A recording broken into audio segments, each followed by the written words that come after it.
En dépit d'une hausse notable des dépenses de défense en Afrique subsaharienne qui ont atteint 23,6 milliards de dollars en 2025, le continent reste fortement exposé à de multiples menaces: terrorisme, conflits armés, criminalité transfrontalière et effets du changement climatique, autant de facteurs qui freinent son développement. En 2024, plus de la moitié des 7 555 décès liés au terrorisme ont été enregistrés au Sahel et dans la Corne de l'Afrique. Face à cette situation, le président sénégalais Bassirou Diomaye Faye appelle à une mobilisation collective. Notre continent, loin d'être protégé, subit les effets de toutes les crises et doit faire face en plus à des menaces plurielles telles que les conflits armés et le terrorisme, la criminalité transfrontalière organisée et la piraterie maritime.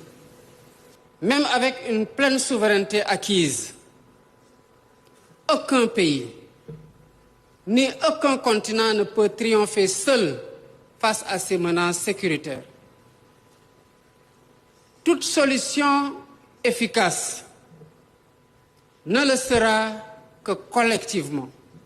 Dans cette même logique, le président mauritanien Mohamed Ould El Ghazouani considère que l'avenir de l'Afrique repose sur 3 piliers: la stabilité, fondée sur la sécurité et une gouvernance efficace; l'intégration, portée par le renforcement des échanges et la mise en œuvre de la ZLECAf, destinée à dynamiser un commerce intra-africain encore inférieur à 20%, et la souveraineté. Si la stabilité constitue un socle indispensable, elle ne saurait être durable sans un second pilier fondamental, l'intégration africaine.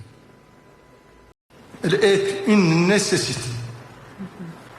À ce titre, la mise en œuvre effective de la zone de libre-échange continentale africaine, la ZLECAf, représente une étape décisive. Par ailleurs, en 2025, l'Afrique comptait plus de 50 conflits armés, soit environ 40% des conflits mondiaux. Depuis 2020, ces violences se sont intensifiées, notamment au Soudan, en République démocratique du Congo, au Sahel et en Libye, entraînant le déplacement de 45,7 millions de personnes.